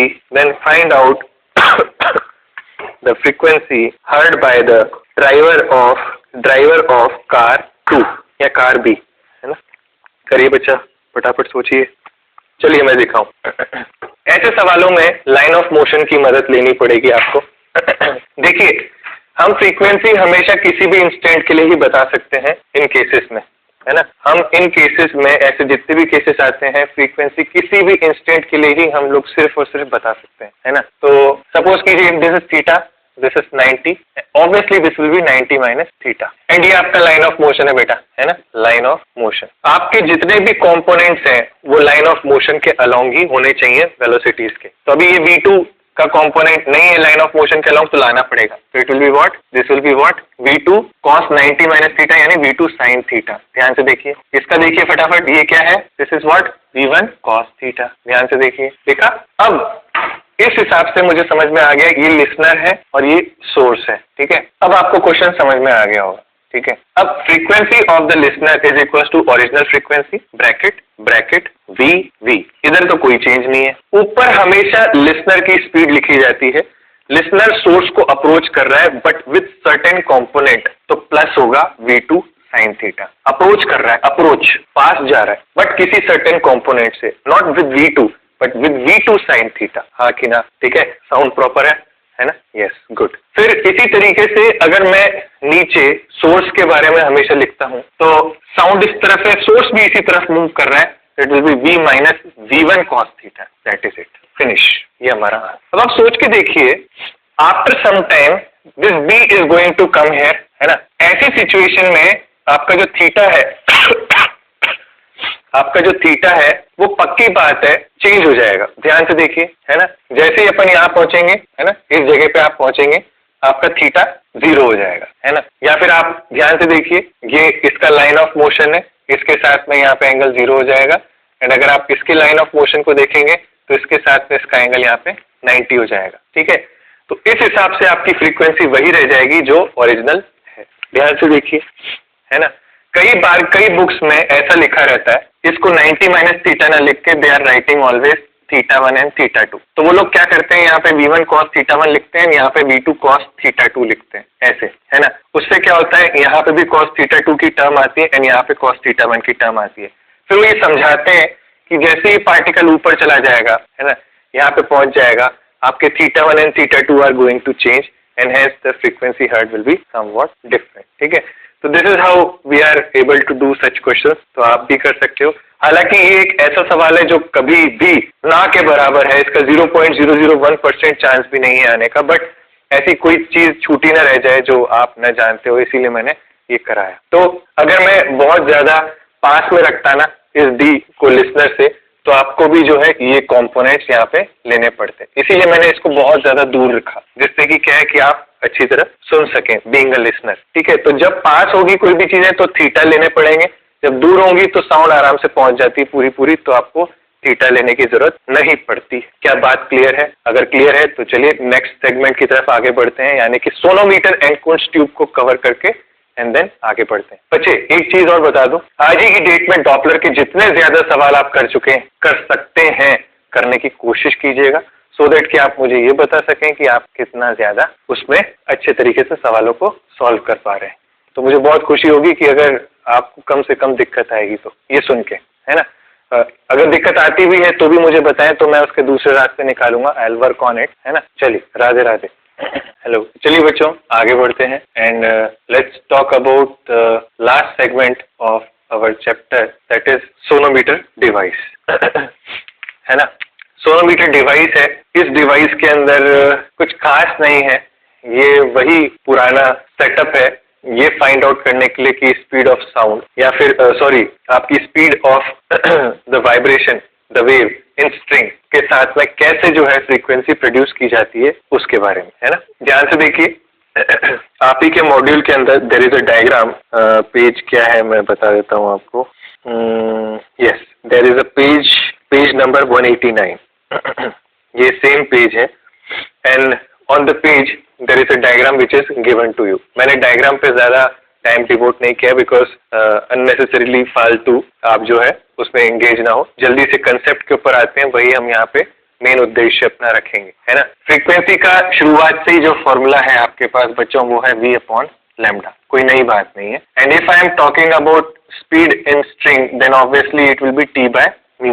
And obviously if we have to convert this mu into density, then obviously I'll be writing what? Density is mass per unit volume. We all know that mass upon volume can be written as area into length, because जिस wire की आप density बता रहे हैं वो है तो cylindrical ही. जिस वायर की आप डेंसिटी बता रहे हैं या मास पर यूनिट लेंथ बता रहे हैं, जिस रस्सी की बता रहे हैं उसका एक क्रॉस सेक्शन एरिया है और उसकी कुछ लेंथ है. ऐसे ही तो है ये मटेरियल. तो मैं चाहूं तो इस m को एरिया इंटू लेंथ भी लिख सकता हूँ, या फिर मैं ऐसे भी लिख सकता हूँ mass per unit length is equal to density into area. तो the formula can be rewritten into this format also. बस कुछ यही तरीके यहाँ पे लगा के और कुछ लॉज बनाए गए हैं जिनको अपन को स्टडी करना है. ठीक है.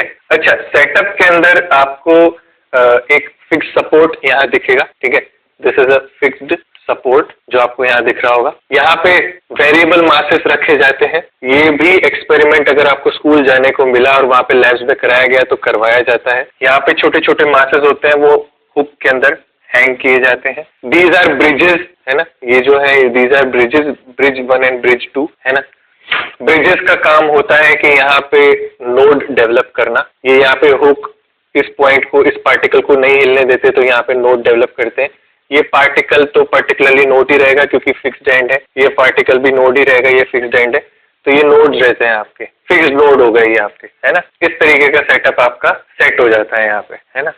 अब frequency is equal to v by lambda होता है. लैम्डा आपको मिल ही जाएगा. v हमें पता ही है under root of t by mu से. Mu is mass per unit length, उसको हम रीअरेंज करके ऐसे भी लिख सकते हैं. ठीक है. तो सबसे पहला जो यहाँ पे लॉ आता है that is law of tension, है ना. ऐसे कहा जाता है कि फ्रीक्वेंसी, ऐसे कहा जाता है कि फ्रीक्वेंसी, अब इसकी डिपेंडेंसी के बेस पे लॉज बने हुए हैं. Frequency is directly proportional to root under T. This is law of tension. इसी को हम लॉ ऑफ टेंशन बोलते हैं. ठीक है. और चीजें देखते जाओ. Frequency is inversely proportional to root under area. Area को पाई आर स्क्वायर डाल दूंगा तो it is inversely proportional to 1 upon are.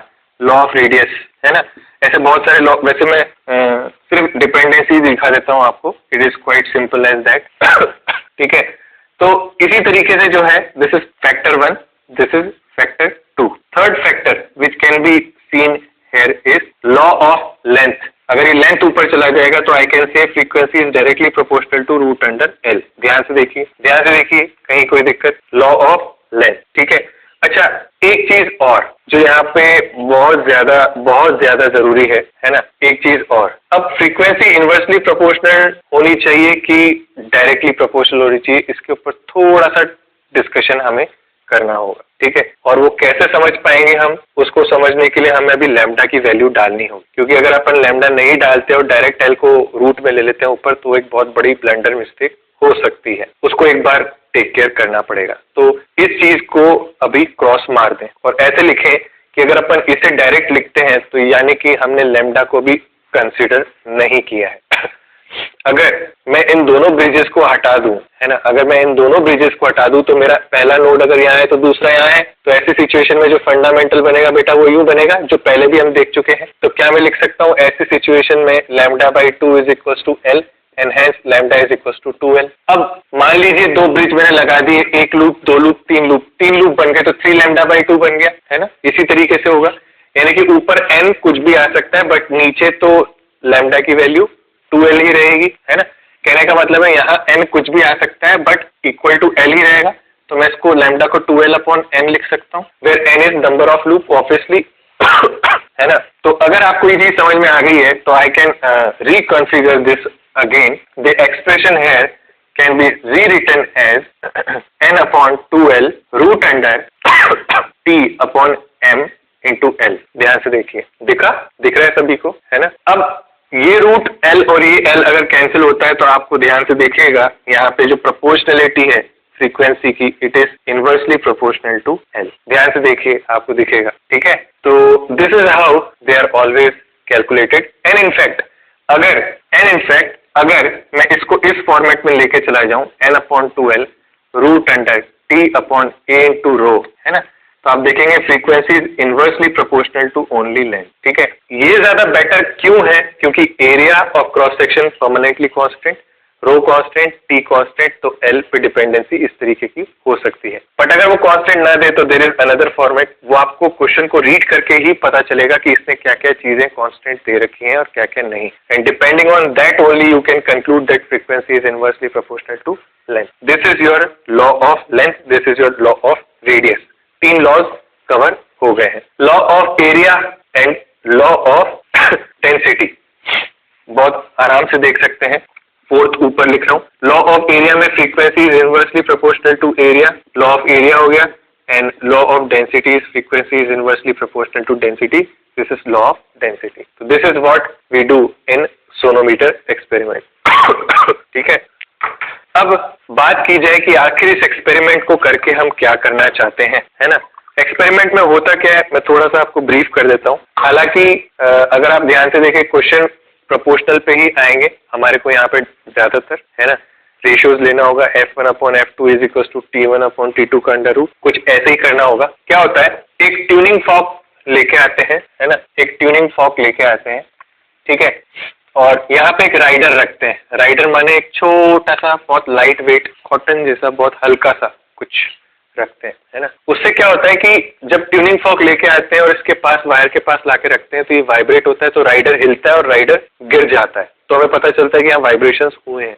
तो राइडर की मूवमेंट से हमें पता चलता है कि हाँ कुछ है। राइडर एक तरीके का कैसे बताऊं आपको कि एक छोटी सी पत्ती होती है ना, पेपर का पीस होता है छोटा सा, उसको फोल्ड कर दो आप, तो आप उसको ऐसे ऐसे वो रदरफोर्ड का एक्सपेरिमेंट नहीं ना, गोल्ड फॉइल का, जिसमें अपन ऐसे ऐसे ओपन होता हुआ, तो वो राइडर होता है, वो उसके ऊपर बिठा सकते हैं। हालांकि इतना डिटेल में जाने की जरूरत नहीं है, तब भी थोड़ा सा फील कर लें। यहाँ पे वाइब्रेशन होगी, राइडर हिलेगा तो हमें पता चल जाएगा वाइब्रेशन ट्रांसफर हो चुकी है। अब इस सेटअप और इस ट्यूनिंग फॉर्क की फ्रीक्वेंसी तो आपको पता ही है। अगर राइडर सबसे ज्यादा डिस्प्लेस हुआ और गिर गया तो मैं कहूंगा एम्पलीट्यूड सबसे ज्यादा रहा, मतलब डिफरेंट सिचुएशन बनाऊंगा, मास चेंज करूंगा, ब्रिज को रिलोकेट करूंगा और देखूंगा कि किस फ्रीक्वेंसी पे जो है, किस सेटअप में जो है राइडर गिर जाता है, तो वो जो सेटअप होगा वो सबसे ज्यादा एनर्जी ट्रांसफर करने वाला सेटअप होगा, यानी कि वो स्टेज वो होगी जहां पे रेजोनेंस हो रहा होगा, है ना। तो इस तरीके से रेजोनेंस स्टेज 1, रेजोनेंस स्टेज 2 ऐसे निकाल के और फिर उसके बाद हम ये सारी चीजें लगाते हैं, है ना। तो इससे क्या होता है कि हमें जो वायर इस्तेमाल की है ना, उसकी ये सारी कैरेक्टरिस्टिक्स पता चल जाती हैं, डेंसिटी, मास, है ना, और लेंथ तो हमें क्या पता ही है, एरिया, सब कुछ, है ना, ये सब पता होता है हमें। हम जो है टारगेट कर सकते हैं किसी भी मटेरियल की डेंसिटी को। तो काफी सारे फैक्टर्स हम यहाँ पे एनरोल कर सकते हैं, आप देख सकते हो, ठीक है। तो this is the purpose of sonometer experiment, ठीक है। तो this is how sonometer works. अब सोनोमीटर के बाद कुछ क्वेश्चन हो जाए। क्वेश्चन नंबर 1 जरा ध्यान से देखिएगा। अ क्लोज्ड ऑर्गन पाइप है फलाना दिमागा, पढ़ लीजिए फटाफट क्वेश्चन, जल्दी पढ़िए। कुछ ट्यूब बच्चे अपने मॉड्यूल में नहीं है और ना ही हमें करना है, ठीक है। तो कुछ ट्यूब अपन छोड़ देते हैं, अननेसेसरी एक्स्ट्रा पार्ट करने की जरूरत नहीं है। जितना मैक्सिमम कर सकते थे अपन ने किया है, आगे पीछे अगर जरूरत पड़ेगी लगेगा तो अपन उसको डिस्कस कर लेंगे, बट फिलहाल जरूरत नहीं ठीक है। क्लोज्ड ऑर्गन पाइप की बात चल रही है, तो पहले क्लोज्ड ऑर्गन पाइप बना लेते हैं। और कौन सी ओवरटोन में चल रही है? 3rd ओवरटोन में चल रही है, माने 3 लूप एक्स्ट्रा, 1 2 3 एंड आधा। ये फंडामेंटल होता है, 3 एक्स्ट्रा 3 ओवरटोन हो गई, है ना, ये ऐसे। लेंथ L होती है पूरी ट्यूब की, ये तो आप जानते ही हो। तो L/7 पे क्या होगा ये आपको पता लगाना है बस। L/7 पे जो भी पॉइंट है, लेट्स से P, इस पे क्या होगा ये बताना है आपको। मुझे नहीं पता कि ये मैक्सिमा है कि आसपास कहीं पे, अभी तो कुछ भी नहीं जानते अपन बट ये पता लगाना है कि इसका एम्पलीट्यूड क्या होगा। मैक्सिमम एम्पलीट्यूड A दे रखा है, बस इतना पता है। 1 2 3 4 5 6 7 तो मुझे दिख रहा है 7 × λ/4 इज इक्वल टू एल है ना। अरे वाह यार, आंसर ही दिख गया। तो क्यों ना इसको रीअरेंज करके lambda by 4 equal to l by 7 कर दूं। तो अपन से पूछा है कि एल बाय 7 पे फ्रॉम द क्लोज्ड एंड पे क्या होगा बताइए। तो मुझे तो साफ दिख रहा है एल बाय 7 पे लैम्डा बाय 4 है, यानी कि ये वाला पॉइंट जो है ये यहाँ से लैम्डा बाय 4 दूरी पे है। एंड ये पक्की बात है आपका एंटी नोड होगा एंड इसका मैक्सिमम एम्पलीट्यूड ए ही होगा, क्योंकि एंटी नोड पे मैक्सिमम डिस्प्लेसमेंट हो रखा होता है। इतना सा सरल आंसर था। चलिए बहुत बढ़िया। क्वेश्चन नंबर 4 कीजिए फटाफट, पहले 2 बाद में देखेंगे। A tube open at both ends, एक ऐसा ट्यूब है जो दोनों तरफ से खुला हुआ है, यानी कि एक तरीके से मैं कह सकता हूँ this is an open organ pipe, है ना। एक ट्यूब है जो दोनों तरफ से खुला हुआ है, जिसको हमने 2 अलग डिफरेंट लेंथ पे काटा है। This is your L1 and this is your L2 new, this is L1 and this is L2। तो ऑब्वियस सी बात है, इसने पूछा है फंडामेंटल फ्रीक्वेंसी पे, है ना। तो फंडामेंटल इसकी ये होगी एंड इसकी फंडामेंटल ये होगी। तो मैं लिख सकता हूँ 450 is equal to V upon, यहाँ कितना हो जाएगा L1 is equal to lambda by 2, तो 2L1 है ना। इधर हो जाएगा कितना 675 is equal to V upon 2L2। ये इक्वेशन नंबर 1, ये equation number 2। Speed of sound नहीं दे रखी है तो कोई बात नहीं, चलो, मगर अपनी मर्जी से मत डालना। जब तक बिल्कुल लास्ट लेवल पे ना पहुंच जाओ, एकदम अति ना हो जाए, मतलब जरूरत ना पड़े तब तक मत डालना। कह रहा है कि find first overtone of original tube. ये ओरिजिनल ट्यूब है, फर्स्ट ओवरटोन होगा ये है फर्स्ट ओवरटोन, है ना। तो यहाँ तो लैम्डा इक्वल टू एल दिखाई दे रहा है ना। तो frequency of first overtone will be V upon lambda and lambda is L, ये अब L is L1 plus L2। अब अपन L1 L2 की जगह ये एक्सप्रेशन डालेंगे। अब सुनना ध्यान से, चमत्कार क्या करना है अपन को। 1 upon f is equal to L1 upon V plus L2 upon V लिख सकते हैं, है ना। ये कर सकेंगे। यहाँ से मुझे दिख रहा है 900 is equal to V upon L1, तो L1 अपॉन V को मैं 1 अपॉन 900 लिख सकता हूँ, प्लस यहाँ पे 1200 इंटू 1200 प्लस 150 यानी कि 1350 1350 ये, है ना। तो आप ध्यान से देखिए फ्रीक्वेंसी की वैल्यू आ जाएगी। It can be easily found, है ना।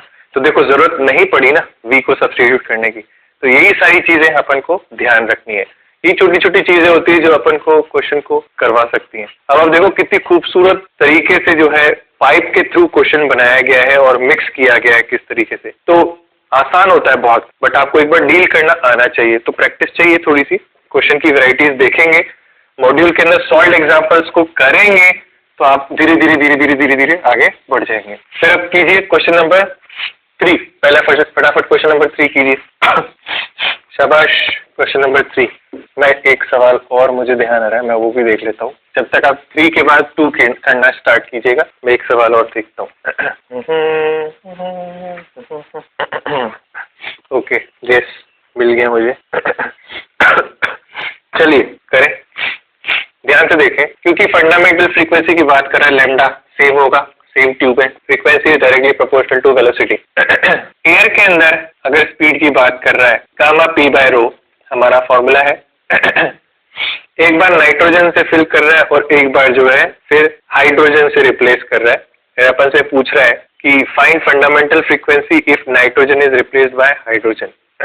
तो इस प्रोसेस में हम जानते हैं that V is inversely proportional to root under m molecular mass, है ना। तो hence I can write down FH2 upon SN2 is equals to under root of m of N2 upon m of H2 which is 1 upon 1000 and it is equals to 28 upon 2 का under root, ये निकालना है ना। तो f of H2 can be written as 1000 times of root under 14 hertz। ये this is the frequency of H2। ये है frequency of H2। ठीक, इसी तरीके से क्वेश्चन नंबर 2 करें। देखो म्यूजिकल इंस्ट्रूमेंट 2 तरीके के हैं आपके पास, एक क्लोज्ड है और उसका बेसिक ये है, और नॉन बेसिक उसका आपको पता ही है, n टाइम्स में आंसर लिखा हुआ है अपना, 1 लूप 2 लूप 3 लूप, ऐसे n लूप्स वाला आंसर लिखा हुआ है आपके पास। एक म्यूजिकल इंस्ट्रूमेंट ये हो सकता है A। दूसरा म्यूजिकल इंस्ट्रूमेंट आपके पास ये हो सकता है जिसमें इस तरीके की फंडामेंटल वेवफॉर्म बन रही हो एंड उसके बाद ऐसे एन लूप्स वाली ऐसे दूसरी वेवफॉर्म बन रही हो, है ना। तो इसमें और इसमें, है ना, दोनों ही केसेस के अंदर आप बारी बारी से जो है फ्रीक्वेंसी को यूज करेंगे।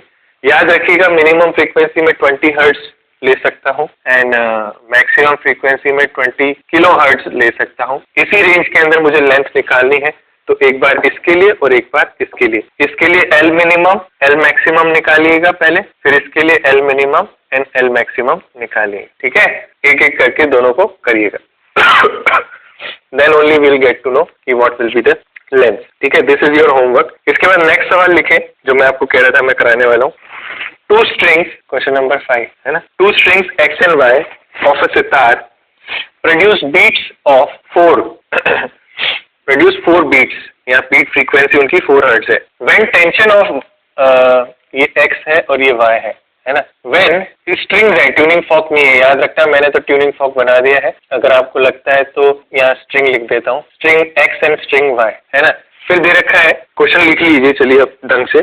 To strings x and y of a sitar produce a beat frequency of 4 hertz. When tension of string Y is slightly increased, the beat frequency is found to be 2 hertz. If frequency of X is 300 hertz, then original frequency of Y will be.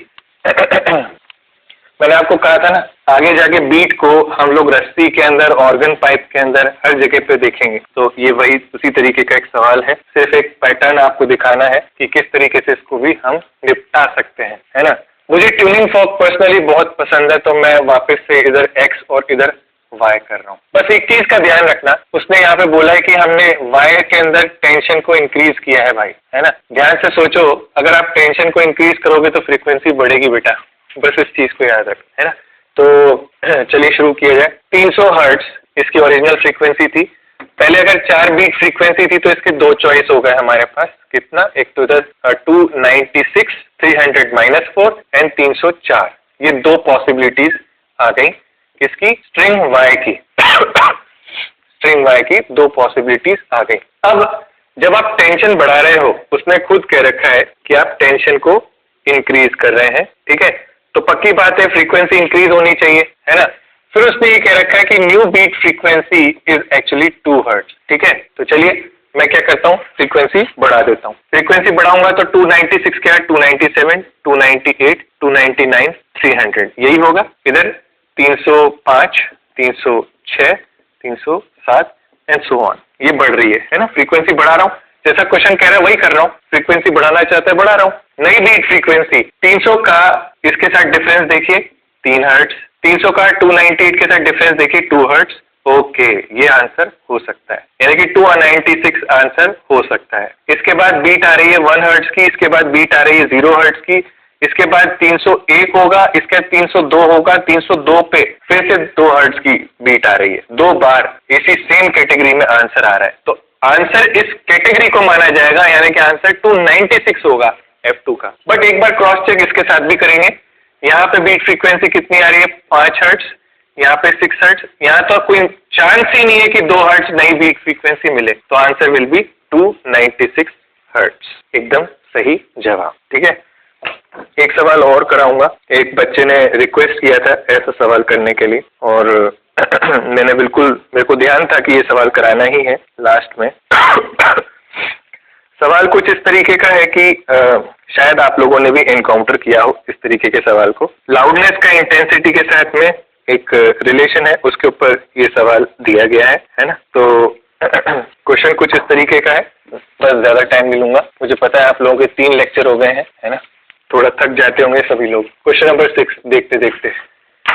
Question number 6 लिखें, if intensity is increased by a factor of 20, by how many decibel is the intensity level increased. Intensity level is increased. ठीक है, ये सवाल है हमारा। ठीक है, आपको क्या करना है इसके अंदर यार, बहुत बहुत छोटी सी चीज है, कुछ ज्यादा बड़ा डिमांड नहीं कर रहे वो लोग आपसे। हमें अच्छी तरह पता है कि जो फॉर्मूला है डेसिबल और इंटेंसिटी को लिंक करता हुआ, वो सिर्फ ये है, beta is equals to 10 log 10 I/I0। ये हमारा फॉर्मूला है, ये आप जानते हैं। ठीक है, लाउडनेस 1 यानी कि डेसिबल के फॉर्मेट में it will B 10 log 10 I/I0। नहीं, जो लाउडनेस है वो होगी 10 log 10 20 I/I0, क्योंकि उसने कहा है कि इंटेंसिटी को हम 20 गुना बढ़ा रहे हैं, है ना। तो लाउडनेस में कितना फर्क आएगा बताइए, हाउ मेनी डेसिबल, है ना। तो फर्क कितना आएगा वो तो सब्ट्रैक्शन करके ही पता चल पाएगा। तो मैंने क्या किया, β2 माइनस β1 किया। 10 तो कॉमन निकाल लो आप, log 10 20i upon i0 minus log 10 sorry base 10 है ना, ये याद रखिएगा, i अपॉन i0। अब log a minus log b is log a upon b होता है, ये आप जानते हैं। तो delta beta here can be written as 10 times of log 10, इसको मैं लिख सकता हूँ 20 ओनली, 20/1, यही है इसका सेटअप।